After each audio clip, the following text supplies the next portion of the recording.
My objective in setting up VHS was to create a body of people with the right mindset.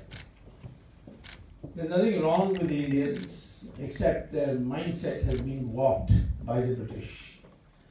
And the British made no secret of it.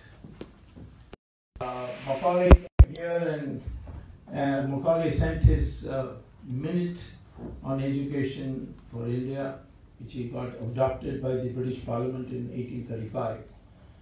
And he said that I want an Indian who's dressed like a Britisher, who eats like a Britisher, and talks like a Britisher, but his skin color is that of an Indian.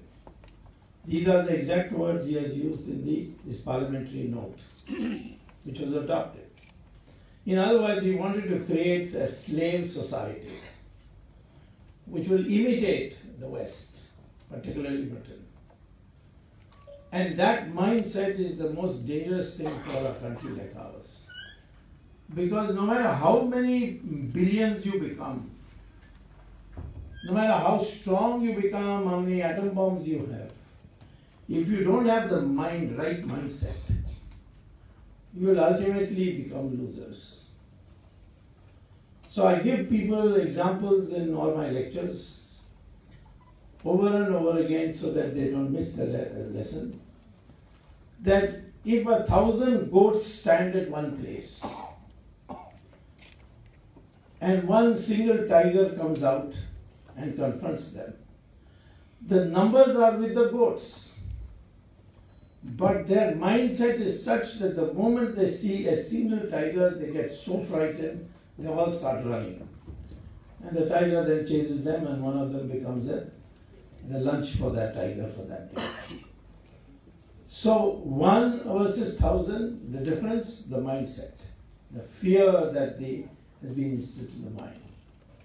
Similarly, on strength also, I give the example in my lectures that in a circus there will be in a cage, a big cage in the circus central arena, 6 lions, 5 lions sitting there, and one thin ringmaster will walk into the cage and then he'll crack the whip and say, climb up. And all these lions, well fed, very strong, will climb up as he orders. He'll say, open your mouth, they'll all open their mouths. And he'll put his head in each one of them and the audience in this circus will clap. Each of those lions are strong enough to rip apart that ringmaster and tear him to pieces. But they meekly obey, because from the pub stage, the lions have been brought up to obey. And that we can see in this world also. Many times people will ask me, your friend Manmohan Singh, why is he scared of this Italian woman? So I said, his name may be Singh, but he's a circus Singh. He has been brought up to obey. I've known him for many, many years. When Chandrasekhar was the Prime Minister and I was the senior most minister, he asked me who should be our economic advisor. I said, Manmohan Singh. He said, you think that he will gel with us? I said, he will gel with anything that gels with him. And he was a perfect example of an economic advisor who never gave an advice which he thought would become unpopular with us. Very good man, very honest. I respect him a lot as an individual. But he didn't have what is called as Rashtriya Charitra. There is a difference between national character and individual character. And this is what I am trying to instill in the young people. Make no mistake, even if your character demands, individual character demands a particular action. Remember the national consequences of that action. Example I'll give you two. Jai Chand was the father-in-law of Prithviraj. And Prithviraj insulted him day in, day out. Of course, he ran away with his daughter. It was a love marriage, so there's nothing wrong with that. But he insulted him, and he couldn't bear the insult. Prithviraj was a very strong king. He defeated Muhammad Ghori 3 or 4 times or 16 times. I don't know how many times. Large number of times Ghori came, defeated him, asked for mercy, and Prithviraj gave him. And he repeatedly came. But the last time that he came, Jayachand thought he had an opportunity, and he collaborated with him to defeat his son-in-law. And that's how Islam came. And the first time a foreign invader, Muhammad Ghori, was crowned the king of India in Delhi was in 1192. And the whole history of India changed. So he was right, Jayachand was right that he was being insulted, he had to take revenge. But the methodology he adopted for taking revenge set us back 600 years, and as a consequence, many more years to come. Godse shot Mahatma Gandhi, and he said that because he was anti-Hindu. Maybe Mahatma Gandhi was not a good Hindu according to Godse's definition. But by shooting Mahatma Gandhi, what did he achieve? He empowered the most anti-Hindu leader that India produced, namely Jawaharlal Nehru. Jawaharlal Nehru would never have been so popular if Gandhi had not been killed at that time. At that point in time, Gandhi was planning to divide the Congress party into 2 parties. One will go to Patel and the other will go to Jawaharlal. He wanted a 2-party system. Of course, 90% would have gone to Patel and only 10% would have gone to Jawaharlal. But it would have been a 2-party system. But he was killed, and therefore we lost an opportunity for many, many years. So our actions should be such, our propagation should be such, that we not only look at what we achieve, but the achievement should be such that it is in the benefit of the nation. Strictly speaking, in 2014, I should have been finance minister because I was told in advance I was going to be. It's not that I have not been a minister before, I've been minister twice. A minister means nothing to me. But it was told so. But last minute there was a conspiracy and I was deprived of it. And everybody said, revolt, you're the man who brought this party to power by doing that 2G spectrum scam, sending these rajas and so on to jail. But then again I remembered my training, that for the nation we need BJP, and therefore I cannot do any action which will harm the BJP, even if it means.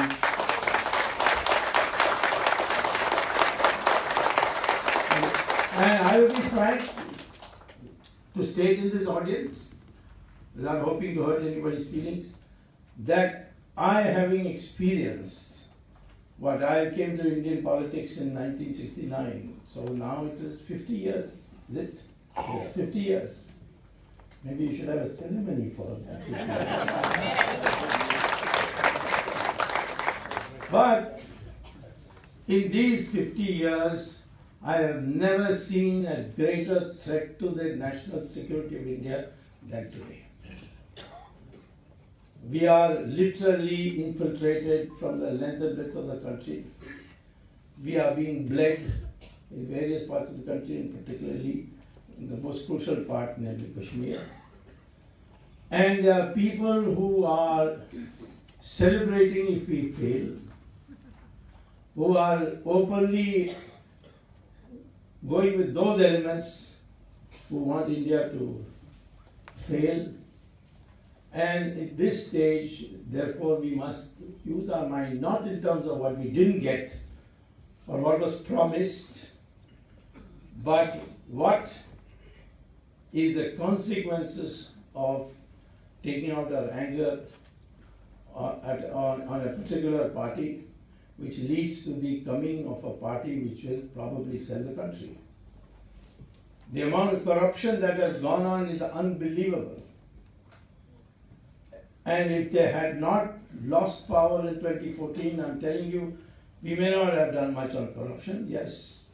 All the corruption has been done by, fighting corruption has been done by me. The Prime Minister says, Sonia Gandhi, Rahul Gandhi, etc. are all on bail gadi. That is, they have all taken bail in the national health case. So I one day saw him in Parliament and I said, bail gadi to मैंने बनाया और उसका मजा आप ले रहे हो. And this was done. We haven't completed the work yet. We had promised will be 15 for everybody, 15 lakhs from abroad. Yes, there are 4 lakh crore, 120 lakh crores of Indian money abroad. Abroad, that means 40 years of income tax is not necessary. So we didn't bring it back. It's not that we had tried and failed. We didn't bring it back. But I would say, despite all this, it is much better than what the alternative was proving to be. 26/11 took place. Our Air Force begged an opportunity to make this strike, which they have now done, and were turned down, saying no, you will accelerate, you will escalate the fight between India and Pakistan. But we did it. So when I say social media for the 2019 election, I would say that we have to educate our people in the larger picture. What is national character? What is individual character? When Karna's chariot got stuck in the mud, Krishna said, kill him now. He said, I am a Kshatriya, how can I kill a man who's got his back to me and without weapons and his chariot in mud? So he said, yes, but when Draupadi's sari was being undraped, at that time, where was your valor? You are sitting like a mouse. I mean, these are my words, but this is what Krishna said. True. That is the thing. That is what is called national character and individual character. Yes, Arjuna was asserting his individual character, but Krishna was teaching him national character. In our society, we've always regarded, that is the genuine Hindu society, not the one that has been now degenerated over these 1,000 years. We have always regarded women as someone to be put on a pedestal. When Brahma formed his cabinet, he gave all these important portfolios to women. Finance to Lakshmi, defense to Durga, and education to Saraswati. So somebody complained to him that nothing for men. He said, okay, information broadcasting to Narad Muni. Yet we say today women gossip, but actually gossip was given to Narad Muni. And women, when they decided to fight, there was no stopping them. It was Draupadi's decision that there has to be Dushasan's blood, which has to be brought to her so she can shampoo her hair with it. That led to the Mahabharata war. It was Sita who told Hanuman when he came to Ashok Vatika and said, sit on my back and take me to Rama. She said, no, you must come here and kill Ravan. Otherwise I will not go, because there are so many women here in captivity. And throughout this demonstration, there Rani Jhansi, you have Karnataka, Rani Chennamma. Is there in the history book? Is not there. History book is all cockeyed. This has to be taught to our young people. The Vijayanagara Empire lasted 300 years. Went to the borders of Bengal. 300 years and a larger area than the Mughals. Mughal, from Akbar to Aurangzeb, which is the core of the Mughal period, is 150 years.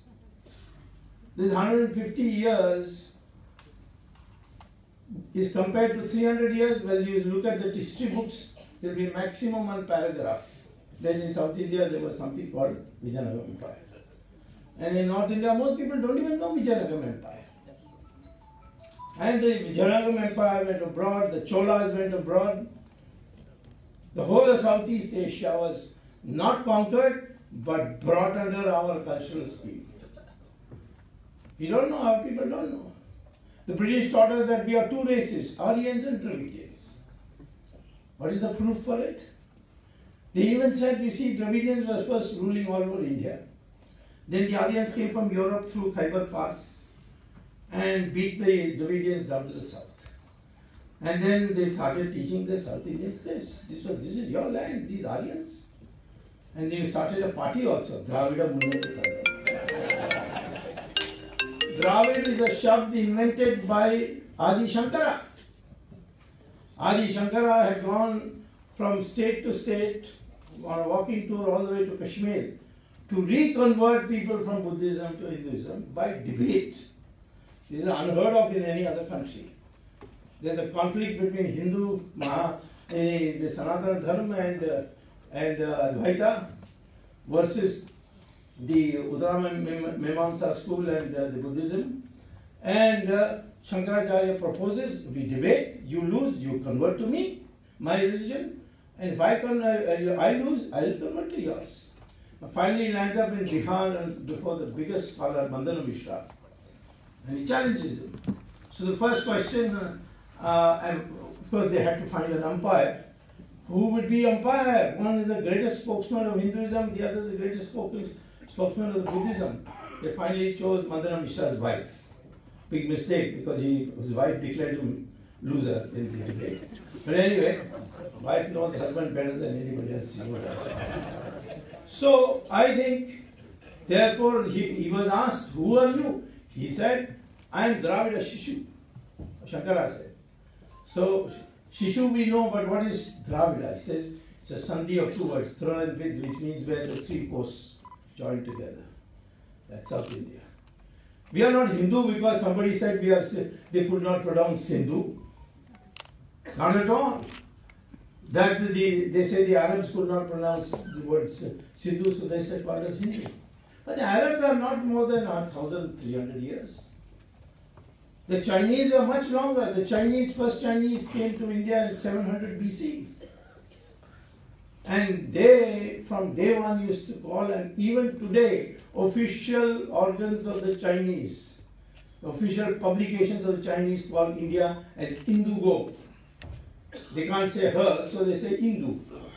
And Go means Rashtra.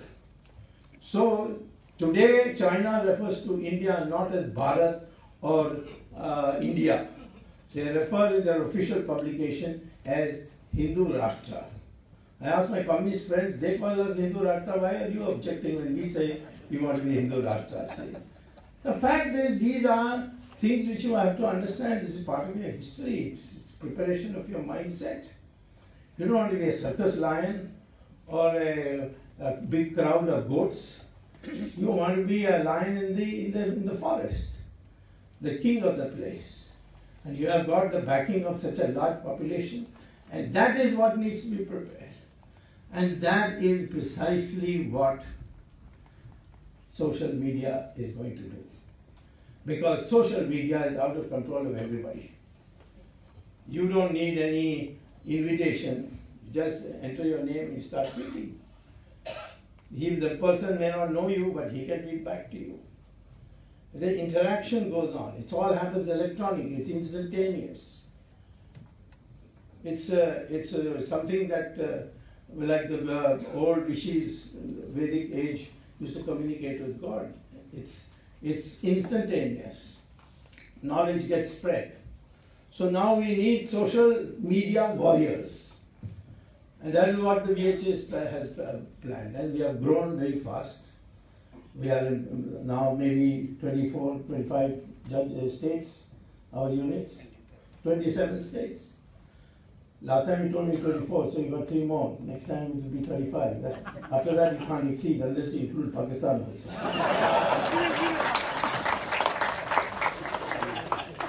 So, this social media is important. Why? First of all, voting age is now 18. It will be for some time 18. So from 18 to 35, we consider them as young. Rahul Gandhi is 50 years old, he still considers himself as a young leader of Congress. Well, the fact is that this young age group is highly educated. Many of them are doing brilliantly everywhere in the world. When I first went to Harvard and I broke the records there, and then jointly collaborated with the most famous economist, Paul Samuelson, in an article on index numbers, people couldn't believe that I was an Indian. They said, "Are you sure you're an Indian?" I said, "Yes." "Sure you were not born in America?" I said, "No, I was born in India." And when I said I'm going to go back to India, they were even more disappointed. They said, "What are you doing?" So that is the kind of impression, I'm talking about the late 60s, they had about our country. A backward country begging for foreign aid. This is what was the reputation we had. So I'm saying that today you empower these Indians. Indians are doing very well, that's not a problem. You go to America, you now see Google and God knows what all these various corporations, university professors, everything you see. Indians are there everywhere. But they don't have the mindset to make India great. And that is what has to be inculcated. And the question is, how do you do it? And it's not an easy thing to do. See, because first of all, the social media is your weapon. It's young population, educated population. Moreover, today, those who are under the age of 18, they are instructing their parents. The parents want to know how to operate the internet. The parents sit before with them looking at the internet. They are getting educated. They are being told this is the fact, this is not what you knew, what you learned. What you learned is not what is the truth. So these young people who are not voters also, they may be as young as 6, 7, and of course 18 they become voters. I have two granddaughters, they are both approaching 18. I know one has crossed 18, the other is approaching. And the first thing they ask me is how to become a voter. This was not there before. The younger generation wants to participate. And they have to be shown a direction. I'm not saying that you should tell them false facts. Tell them everything that is truth. But there are 5 fundamental truths which Jagdish Shetty in his speech referred to. And let me elaborately tell you something about it. First thing is your identity. Who are you? You say, I'm an Indian, what does that mean? I have a passport, Indian passport. That's not your identity. Do you belong to the soil of this country? Are you connected with the soil of this country? Directly or indirectly. Then you become a part of the identity of this country. This is an ancient country. UNESCO itself has now classified 46 civilizations that came into being in this world and concluded that 45 have disappeared. Greek disappeared, Roman disappeared, Egyptian disappeared, Mesopotamian disappeared. Only one is surviving, and this is what UNESCO is saying, I'm not saying. And that is the Hindu civilization of India.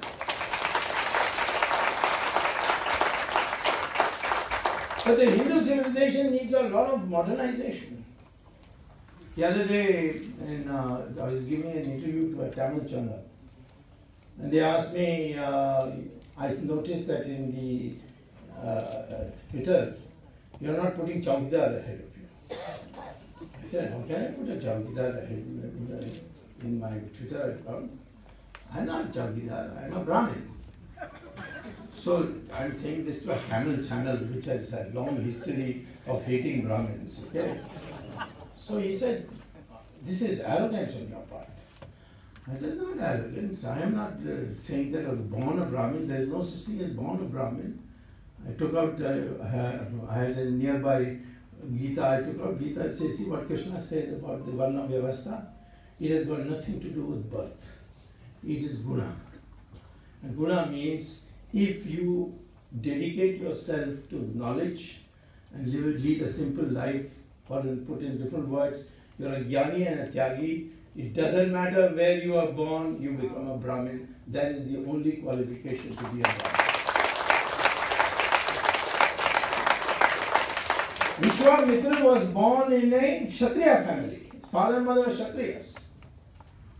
And he became Maharishi. Ved Vyasa, who wrote the Mahabharata, his mother was a fisherwoman, you know that. And similarly, Kalidasa was a Vanavasi, cutting the branches of trees. And then he was forcibly married to a princess, and she taught him how to become, and he became the world's, our greatest poet and a Maharishi. And Valmiki, he was born in a Dalit family. He was a dacoit for some time. Later on, he discovered Rama, and he became a Bhakta and wrote the Ramayana and became Maharishi. Tell me one place where it says that Varna Vyavastha has got to do with birth. It has nothing to do with birth. If you don't pursue knowledge and you don't sacrifice your pompous, wealth, you flaunt your wealth, you lead a simple life, but dedicated to the spread of knowledge, you are qualified to be a Brahmin.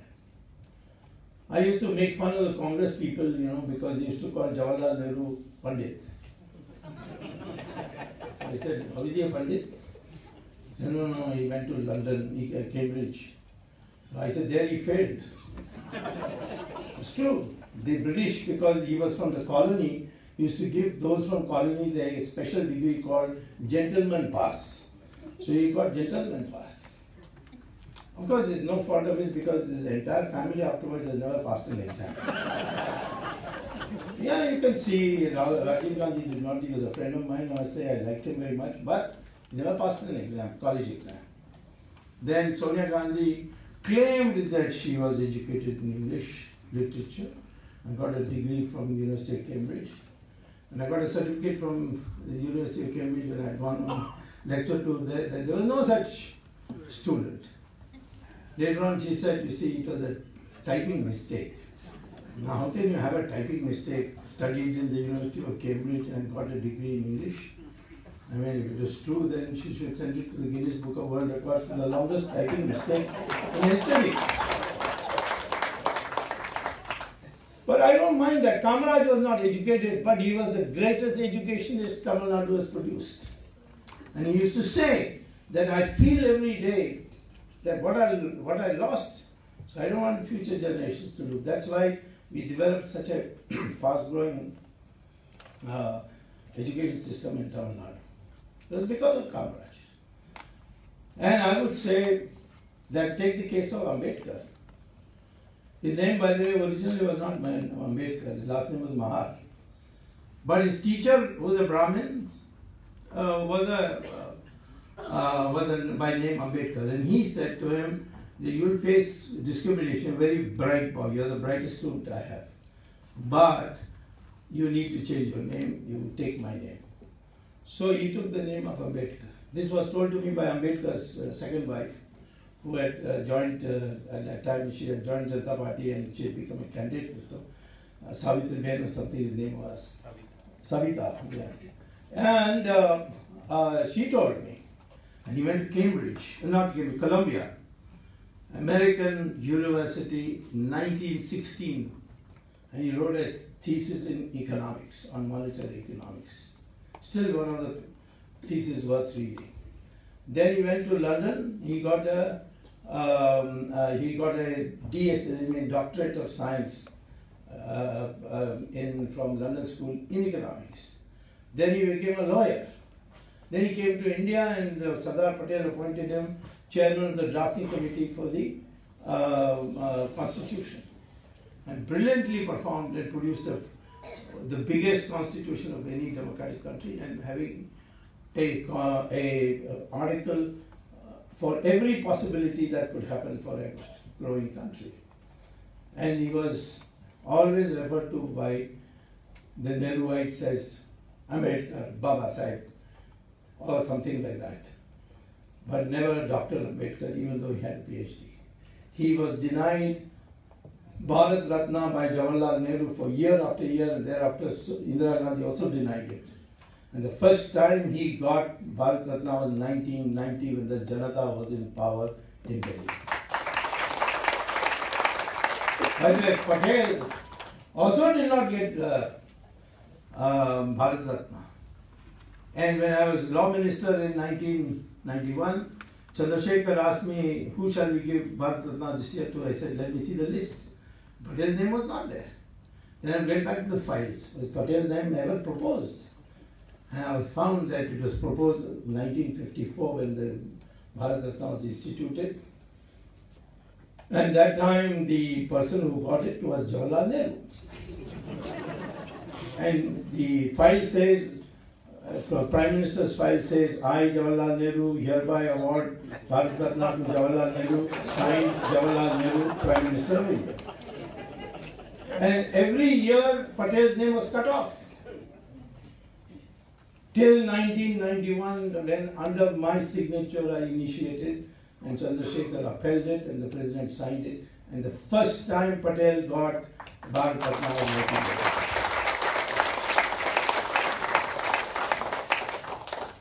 So what does this show? This shows the mindset. Jawaharlal Nehru always hated Sardar Patel, perhaps because he was popular too, but he felt that the man who flouted his advice and rebuilt the Somnath temple, he's a extremist, he's a Hindu fanatic, God knows what other names they would have used at that time. But he was not given his due.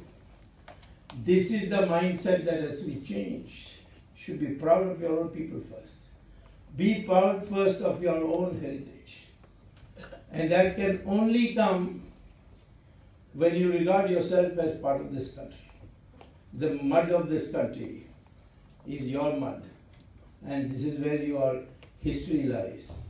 And that applies to all Indians, not only Hindus. Muslims in India have the same DNA as myself. In one debate, there was a flare-up between me and Owaisi. He said, you can't treat me as another Hindu. I said, I'm not treating you as another Hindu, but your ancestors were Hindus. He said, how do you know? I said, your DNA. He said, I don't know my DNA. I said, the best laboratory for that is the microbiological laboratory in Hyderabad, which is your hometown. You and I will go and take our blood sample there, and both of us will come out as brothers having the same DNA. Every Indian's DNA is the same. Whether he's a scheduled caste or a Vaishya or a Kshatriya or a Brahmin, is the same DNA. Whether he's a Muslim or a Christian, the same DNA. We are one people. People say, no, people in South have darker skin. That's not race. That's not DNA. That is pigmentation, which, where the sun rays are direct. It's bound to be like that. Darker skin. So, therefore, the first thing you have to accept is that we are all one. There is no difference. All this caste thing was actually a division of labor. Bhrigu and Bhardwaj had a debate that how should we decentralize power. And he said there are four sources, Bhrigu said there are four sources of power. First source is knowledge. Second source is weapons. Third source is wealth. Fourth source is land. And they should be diversified to the point where one person does not have more than one of this. If you have got knowledge, you cannot have wealth, you cannot have weapons, you cannot have land. That's what I mean by Jnani and Tyagi. Could Mahatma Gandhi ever have evoked the kind of support he did, the dress is the way he was? In America, they would put him in jail for indecent exposure. But he had just a lamboti and bare legs, bare hand, bare chest, and the whole country is going behind him. So that is a recognition. Our sadhus and sannyasis, no matter how eminent they are, how simply they are dressed. See the Pope, how well dressed he is. See the Makkah Maulana, how well dressed he is. We have always done this. The most venerated person parts of our society is that which is dedicated to knowledge and has sacrificed material wealth. This is the principle on which we have built it, and we have accordingly divided our thing. That society has to come. We have to renew our respect for our knowledge of our past, then only that can be done. We are one people, that is the first thing of identity. And second, we must know the correct history of India. One youngster told me several years ago, nowadays they are not telling me because they are reading my tweets and so they are all getting educated. But one said, oh, what is this Hindu? Every time somebody came from abroad, they beat us, took away our wealth and took away our women. This is what happened. This is not true. And this was ironically told to me by a Saudi Arabian who wanted to know from me how is it that after 600 odd years of Islamic rule and 200 years of Christian rule through the British, your country is still 80% Hindu. And he told me that Islam overtook Iran. Iran was what? It was Zoroastrian. It was a kind of sister relation because they believe in the purity of fire and nothing else, like Arya Samajis. But Zarathustra may have been in India, may have had difference in mental, but Iran was run by the Zoroastrians. Islam conquered it, and within 15 years they converted the entire population to Islam. Except a few escaped to India and they are surviving. They are surviving quite well. Nobody has any grudges against them. Similarly, these Islamic forces invaded Mesopotamia, Babylon, which is now called Iraq, in 17 years, 100% Muslim. Egypt, 21 years, 100% Muslim. Christians went to Europe in 50 years, 100% Christian. But India, 600 years of Islamic rule, 200 years of British Christian rule, and we are still 80%. Why? Because we kept fighting. But our children are not taught that. The great state of Maharashtra produced Shivaji. There is a very little, in fact, Jawaharlal Nehru used to call him chicken thief. And it's only now that Shivaji is getting, thanks to the Shiv Sena, Shivaji has been elevated to this status. And then the competitive politics took over, and now everybody wants Shivaji everywhere. But Vijayanagar, such a great empire, it was called the second renaissance of Hinduism. Hardly anything in the books. There's very little, at most that paragraph. Ahom dynasty in Assam. 6 times the Mughals tried to cross into Burma through Assam. And 6 times the Ahom dynasty defeated them and sent them back. And they never again came, Mughals never again came. Does everybody know this?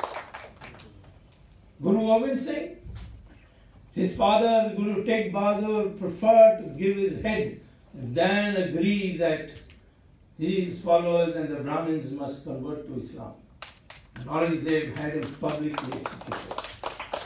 And in revenge, his son started a small army, grew, and finally broke the back of the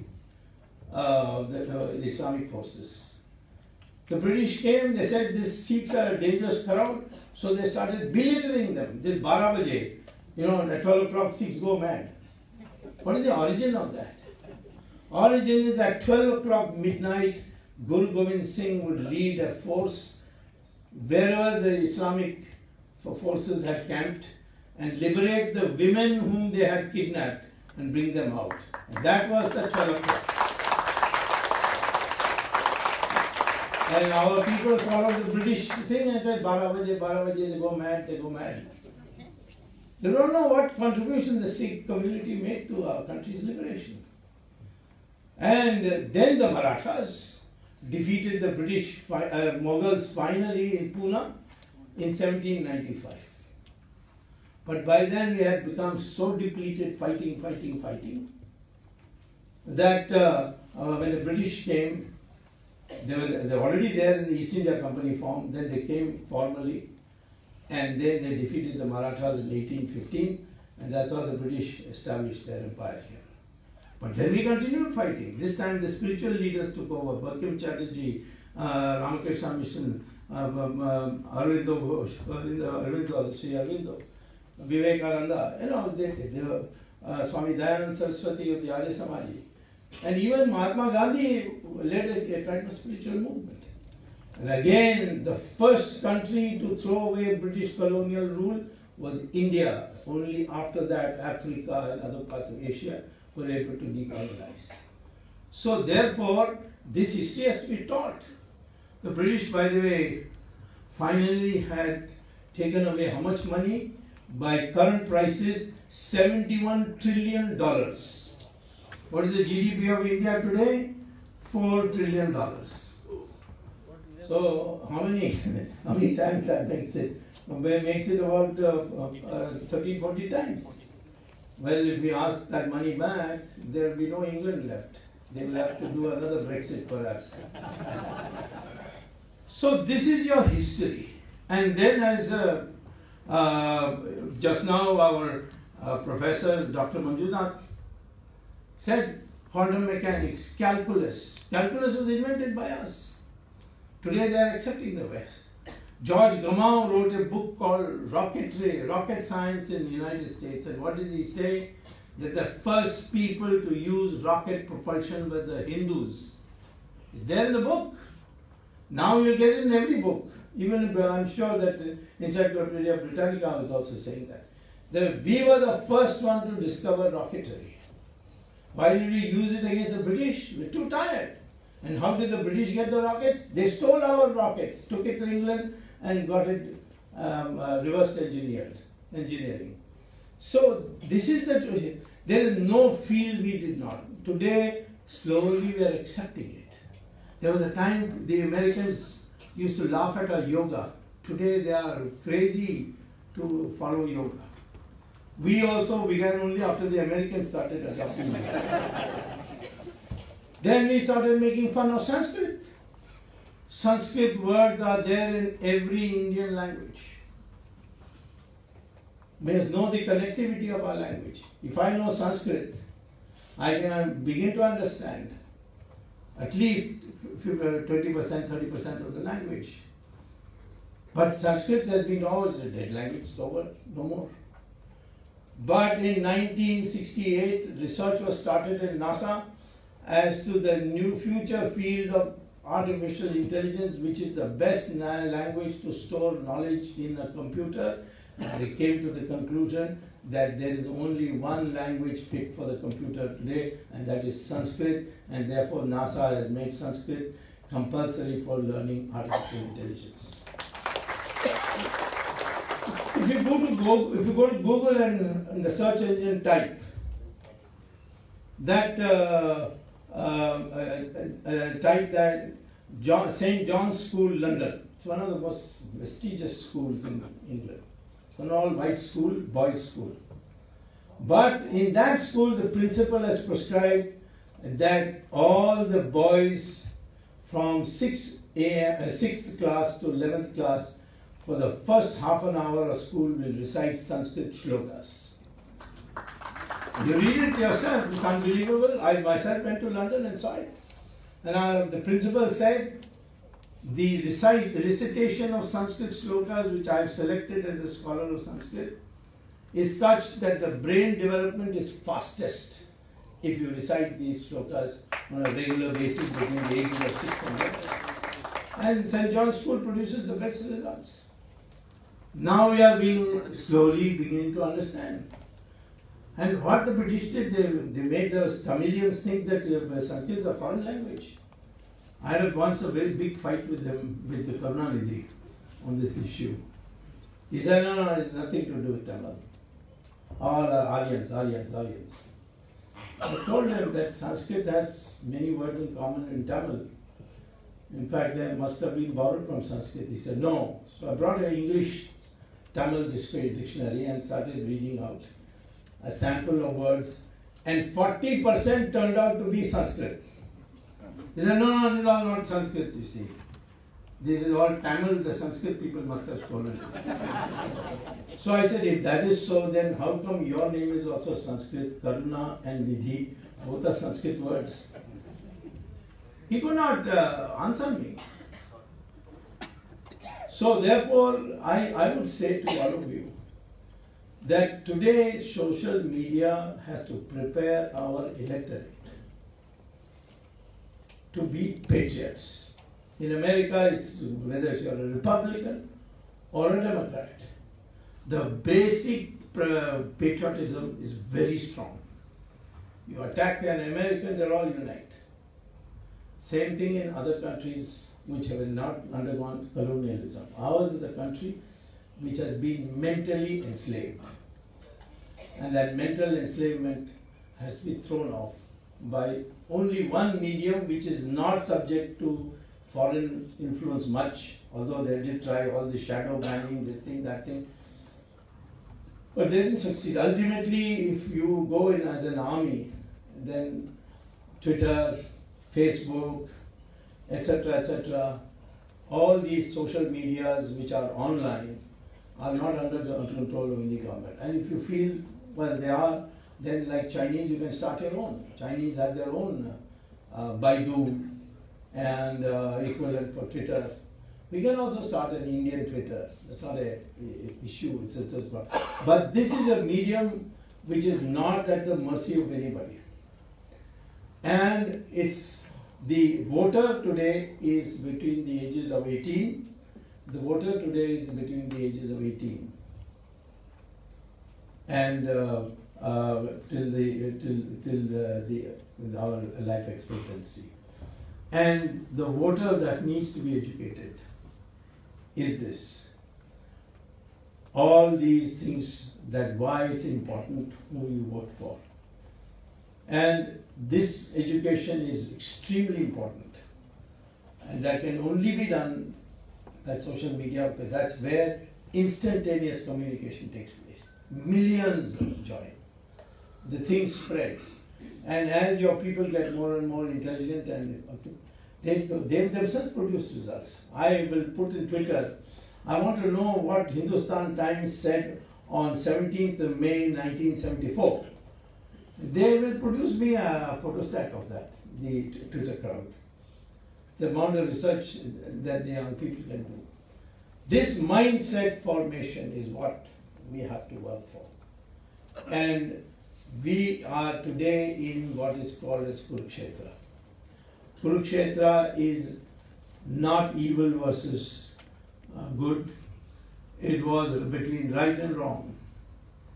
And that right and wrong was established by Krishna when he went to Duryodhana and said, just give 5 villages and let this war end. Let the war not start.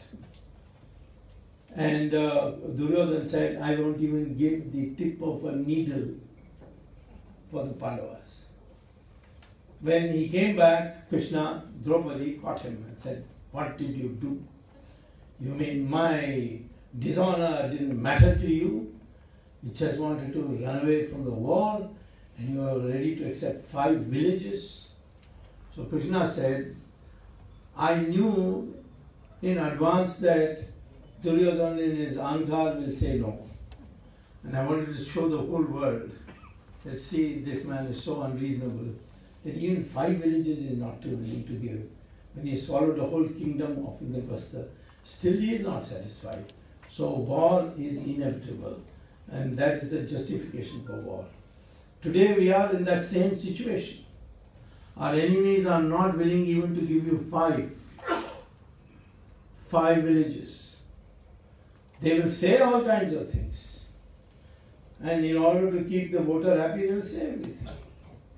I will ask you today, have you ever seen a country whose religious institutions were destroyed and then they went and asked, when they recovered their territory, they went to the Supreme Court and said, please allow us to rebuild our institutions.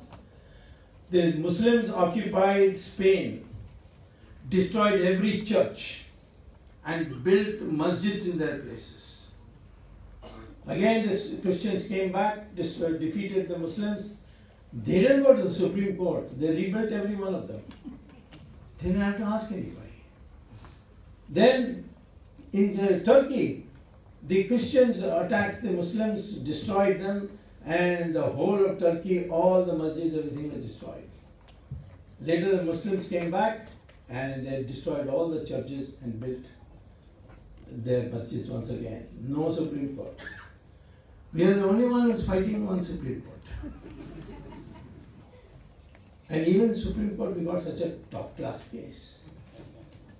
I have told only one thing to the Supreme Court, which is why they have now asked me to go before the mediation committee.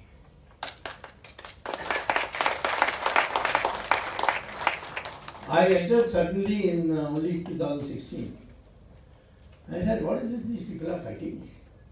The Sunni Waqf board says that this property is ours because Babur captured it and we are the descendants of Babur, therefore it is our property. They are not talking about masjid. And for good reason, I'll tell you why. They are saying that this is our property because it was taken away by Babur and we are the descendants. And the Hindus are saying, no, no, no, you see, we are trustees of a temple that existed there before. So they are both fighting. In the Allahabad High Court, the Hindus won. These people lost. Then they come and appeal. They were not holding the dates of the hearing for the appeal. Appeal was registered in the Supreme Court in 2010. Till 2017, there was not a single hearing. Even our people did not do it. At that time, Ashok Singhal was, who was, I would say, the guru of our movement. He was in very bad health. He called me and said, you saved Ram Setu, you must do this also. I said, I've never been in this. He said, no, somehow you find a way. But you get into it. So, he passed away, so I had to keep my word. So I went back to Supreme Court and I said, I want to also be an intervener. All the other sides, both Hindus and Muslim parties, they oppose. No, who's he? Where does he come from? What is he? Does he have a mandir there? Does he have a property there? How is he there? So I was not allowed to enter. So, but you know, I have a brain, not for nothing. So I said, I must find some other way. So I came up with this. These people are for property. I am for my fundamental right to pray where faith tells me Ram was born.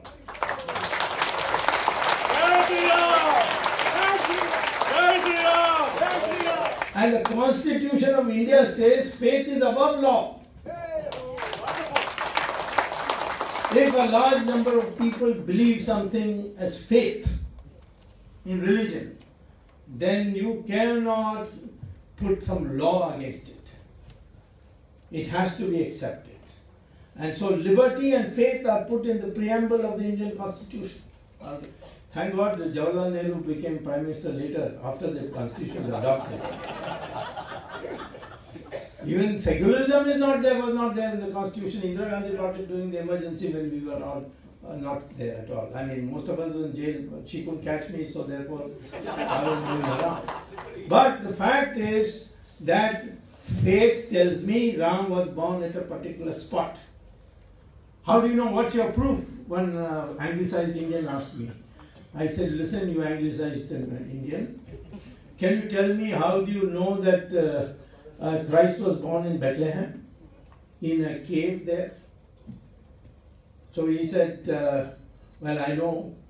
But what you're saying, actually tell me. The wife, the mother of the king of Italy, or king of Rome, it was called Rome those days, King Constantine, his mother had a dream 400 years after Christ has gone away, AD 400, that Christ was born in a particular spot in Bethlehem. And then she came there and identified it. And that is how Christians today believe that Christ was born in Bethlehem. They say Christ was born without a father. Medical science doesn't say that is possible. But there's faith. You can't question it. Then Al-Aqsa Mosque in Israel, the Muslims say this is our mosque. They built it by demolishing Solomon Temple, the Jewish temple, the most holy and respected and revered temple was called Solomon's Temple. The Muslims invaded and destroyed it and built a mosque on it. It's called Al-Aqsa Mosque. And what do they say? It is ours because 5 mullahs were standing one day near the mosque and they found Muhammad on a horse going to heaven from there. That's true, you ask any Muslim. The Al-Aqsa Mosque is holy, revered, belongs to the Muslim because 4 mullahs saw a Muhammad on a horseback going to heaven from there. So this is a question of faith, you don't question it. I am only saying that from time immemorial, Hindus have always believed Ram was born in a particular spot. Then Narasimha Rao government came, I also held them, I at that time didn't join BJP, I was still continuing as president of Janata Party. And so he invited me to join the government. I said, no, I can't join your government. I mean, I can join your government, but not your party.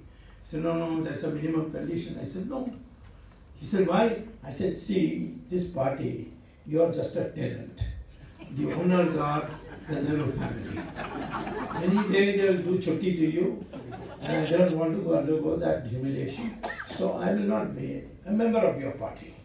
So he said, okay, then I'll give you a cabinet rank position as for WTO matters, and you can attend cabinet meetings. That's how I participated in the proceedings of Narasimha Rao's government, gave him the economic reform blueprints, etc. So Narasimha Rao was a Paka Hindu in the wrong party.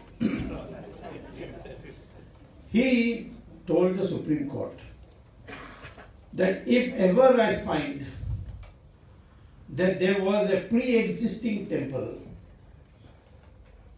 before the masjid was built, then I will hand over this land to the Hindus to build a temple. And the Supreme Court accepted it. Said yes, prove it and then give it to the Hindus. That judgment is still valid judgment. It's a constitutional bench judgment of 5 judges. Then Supreme Court ordered the Allahabad High Court to find out, and Allahabad High Court asked the Archaeological Survey of India. Archaeological Survey were 2 very important archaeologists, B.B. Lal and K.K. Muhammad, and they gave a unanimous report after digging, after satellite imaging, that yes, under the masjid, where the masjid once stood, which of course had been demolished by then, there is a large ruin of a temple, a Vaishnav temple, and therefore it is no question about it that there was a pre-existing temple. So this should have been given to us. But the Congress was in power, they said we'll wait till Allahabad High Court. Then Allahabad High Court also told us that Ram was born where the Gumbaz, central Gumbaz is. That's Allahabad High Court judgment. But they came in appeal, the appeal was not being heard. Now the issue is this, that Narasimha Rao government also nationalized the entire land. And under our Indian constitution, if the government nationalizes a land in public interest, nobody can question it. The government can tomorrow nationalize and take over my house. They say they'll have to show public interest, of course. But if they show public interest, the government can take the maximum I can demand is compensation. A just cause. Supreme Court also cannot intervene. So therefore, Narendra Modi need not have asked for permission. Let me give this extra land to somebody else. Even today and tomorrow, if our government comes back, I will assure you that this is the first thing I'll get done if I don't remit. Hand over that land belonging to the government of India to the Hindus, in particular the Ram Janmabhoomi Nyas Samiti, which has been struggling for this for ages. Give it to them to start building a temple. Nobody can object. And if the Sydney Waqf Board objects, We'll say you fight that title because you already lost in Allahabad. Let's see if the Supreme Court upholds it. The day they uphold it, we'll give you compensation. If you want compensation now and withdraw your case, we'll give you extra compensation also. That is the approach that should have been taken. But Narendra Modi, you see, he didn't listen to me. Many things he doesn't listen. Later on, he listens. Told him about this Mehbooba, that she's a terrorist. I know her from the time I was a minister. She will never be with you. But they were so enamored. No. Now they agree. GSTN, populist thing which has ruined our economy. They didn't agree. There are many things he doesn't agree. I told him get rid of Jet Li. He doesn't know any economics. He has not agreed so far. So therefore, this also he didn't agree. So I filed a petition separately. It doesn't matter. Now it doesn't matter what Narendra Modi thinks. Our government comes, any government comes, I'll tell you, Ram temple will be built on that spot.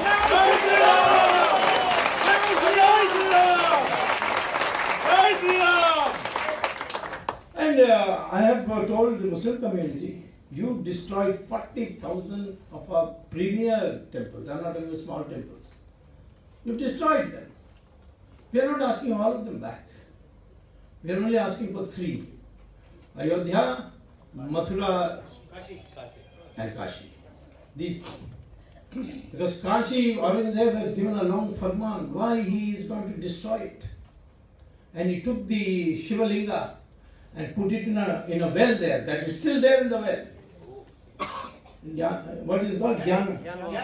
Gyanvapi. So these 3 we will definitely restore.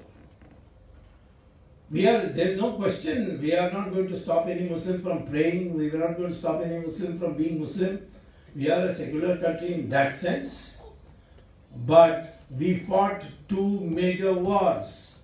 600 years against Islamic terror, which is the Mughals, and another 200 years against British terror, where they brainwashed us and reduced us into almost equal status of servants and slaves.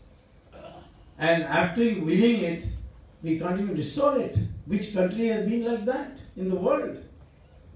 So I'm not saying we're going to use violence. We will prevent anybody from using violence. That's why today Narendra Modi's government is still continuing with that case against Advani and company for being participants in the Babri Masjid demolition. We don't want anybody to take law into their own hands.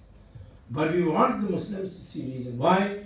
Because Islam says Masjid is not a religious place. It is a place for congregation of Muslims to read namaz collectively. Masjids can be broken.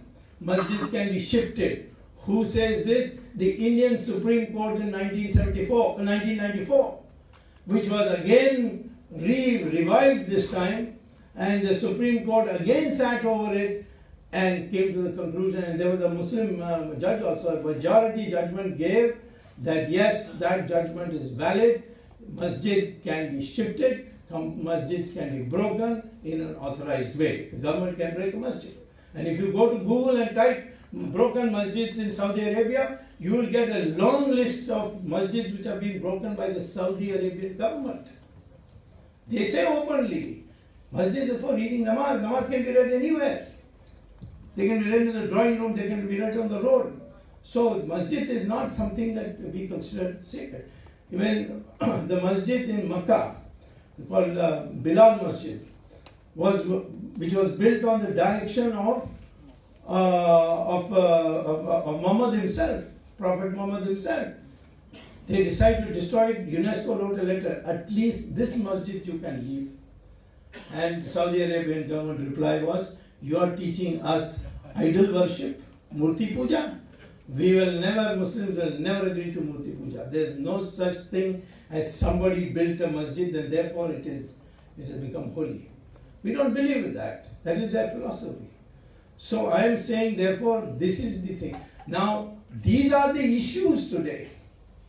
Economy we cannot make because we have made a mess of the Indian economy. But I can tell you as an economist, the Indian economy can be rectified in no time.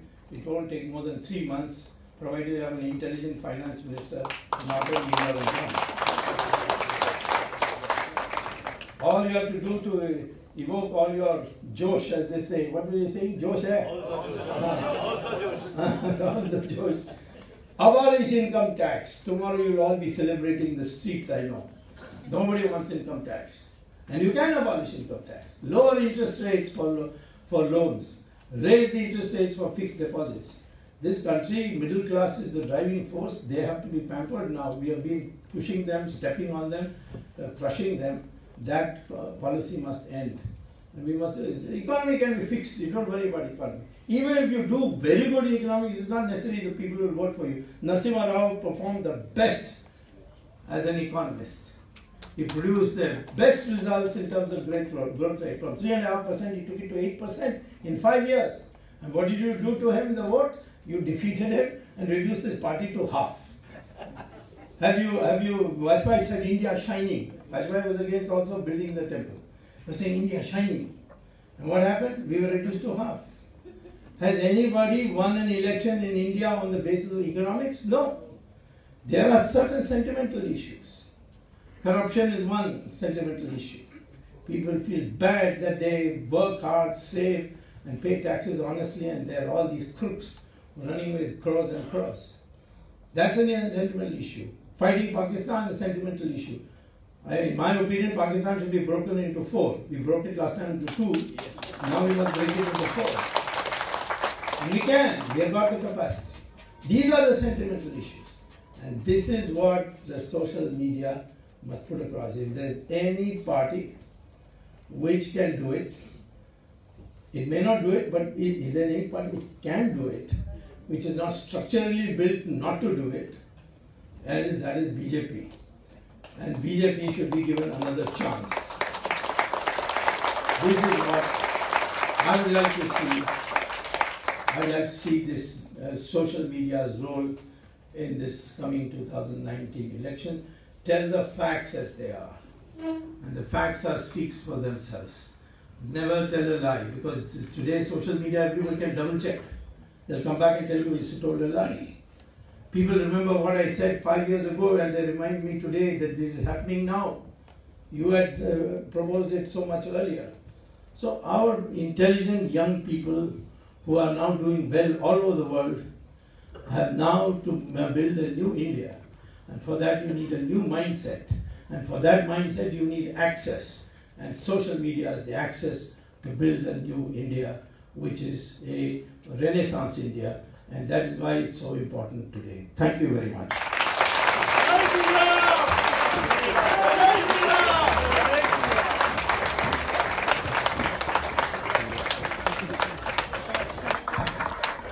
Thank you so much, Dr. Swamiji, for yet another energizing talk and enlightening us about everything connected with social media.